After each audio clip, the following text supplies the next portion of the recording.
brilliant shot. Down the centre going short into Mahmoud Haq. बिस्मिल्लाहिर्रहमानिर्रहीम। आप देख रहे हैं मेरा YouTube channel the match winner.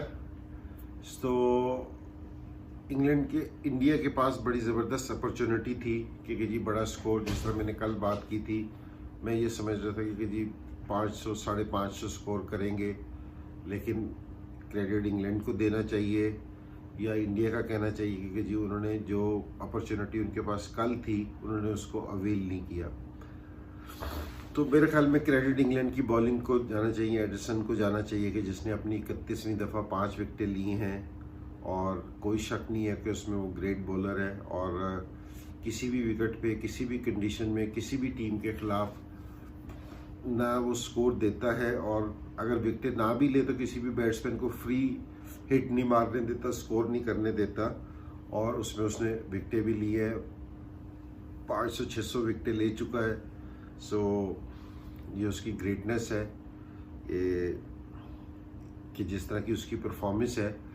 लेकिन मैं इंडिया की जो बैटिंग की बात कर रहा हूँ वो इस चीज़ की कर रहा हूँ कि अगर पिछले 1-2 साल से ना, तो जो बैटिंग का ज़्यादातर इंडिया का जो सा लोड है वो यंगस्टर्स ने उठा रखा है। जिस तरह केएल राहुल है, ऋषि पंत है, इस तरह के नीचे से जडेजा ने बहुत ज़्यादा जिस टाइम भी हो ज़रूर तो स्कोर करता है, या दूसरे लड़के हैं, इन्होंने बहुत ज़्यादा अपना ना बोझ उठा रखा है, और जिसकी वजह से इंडिया की जो सी विक्ट्रीज़ है ना, ये इसलिए ये बदल रही है क्योंकि जी बाहर जाके परफॉर्मेंस दे रहे हैं, ये नए लड़के स्कोर कर रहे हैं, नए लड़के परफॉर्मेंस दे रहे हैं। जिस तरह स्वराज आया है बॉलर के तौर पे आया है, या दूसरे बॉलर्स आए हैं नए, तो ये परफॉर्म कर रहे हैं। बुमराह आया है, जिस तरह ये परफॉर्मेंस दे रहे हैं, तो इससे इनकी परफॉर्मेंस का लेवल एकदम बहुत बढ़ गया है।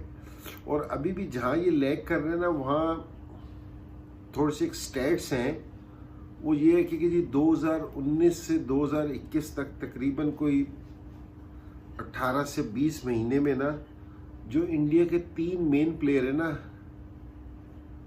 पुजारा, इसने अभी इन 20 महीने में कोई 100 नहीं किया। अजिंक्य रहाणे हैं, इसकी कोई परफॉर्मेंस नहीं है। 2021 की में जो इसकी परफॉर्मेंस है वो एवरेज 20 की भी नहीं है। और विराट कोहली है क्योंकि जी इसमें कोई शक वाली बात नहीं, क्योंकि जी ग्रेट प्लेयर है, नंबर 1 प्लेयर लोग इसको कंसीडर करते हैं। इसकी भी इतने अरसे में अभी तक कोई सेंचुरी नहीं है। टेस्ट मैच की जो सी इनकी परफॉर्मेंस अच्छी नहीं है, लेकिन उसके बावजूद भी इंडिया की जो सी परफॉर्मेंस है वो अच्छी किस लिए कि जो यंग लड़के आए हैं ना, ये यंग लड़के बड़ी अच्छी परफॉर्मेंस दे रहे हैं, तो ये इनकी स्ट्रेंथ बनती जा रही है। तो जहां मैं महसूस कर रहा हूं कि जी ये मजबूत टीम हो जाएगी जिस टाइम ये लोग भी परफॉर्मेंस करेंगे, स्पेशली जिस टाइम विराट कोहली परफॉर्मेंस देगा टेस्ट मैचेस में, क्योंकि ये एक एग्रेसिव प्लेयर है, और जिस टाइम ये स्कोर करता है ना, बेशक पुजारा जिस टाइम रन्स करता है वो विकेट पे बहुत ठहर के स्कोर करता है क्योंकि जी, और उसमें उसके स्कोरों में इतनी एग्रेशन नहीं होती, रहाणे की भी जो से स्कोरों में इतनी होती। लेकिन विराट कोहली जिस टाइम स्कोर करता है तो ये बॉलर्स पे अटैक करके स्कोर करता है और एग्रेशन के साथ स्कोर करता है, पॉजिटिव ये अपनी इनिंग्स शुरू करता है क्योंकि जी बॉलर्स पे अटैक करता है। तो और आजकल मैंने पिछली अपनी वीडियो में कहा भी था कि जी विराट कोहली की जिस तरह बैटिंग होती है उस तरह ये बैटिंग नहीं कर रहा, कि जिस तरह पिछली इनिंग्स में भी इसने स्कोर किया था, 40-41 स्कोर था, तो लेकिन इसने बॉले 100 से भी ज़्यादा खेल रखी थी। तो ये इसका स्टाइल नहीं है इस तरह का खेलने का। तो ये मेरे ख्याल में एक स्टैट्स हैं, लेकिन इंडिया को जो सारा कवर कर रहे हैं कि ये यंग जो उनसे लड़के आए हैं ये बड़ी ज़बरदस्त परफॉर्मेंस दे रहे हैं, जो एक बड़ा अच्छा हेल्दी साइन है इंडिया की क्रिकेट के लिए।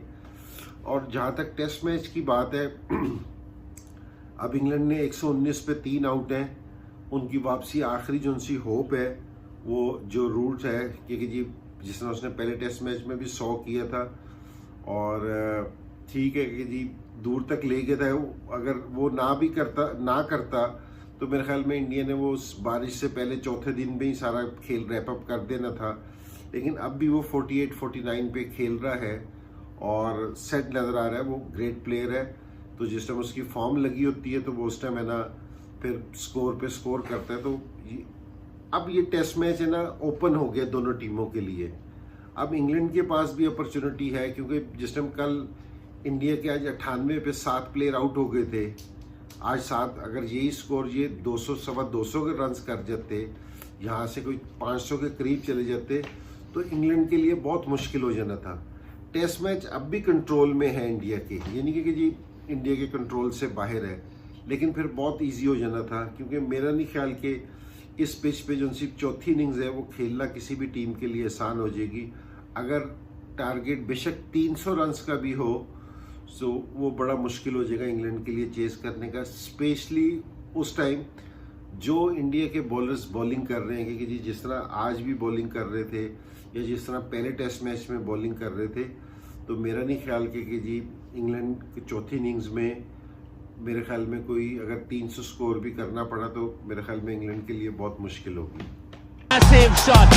Chavdasena going short into Mahmood.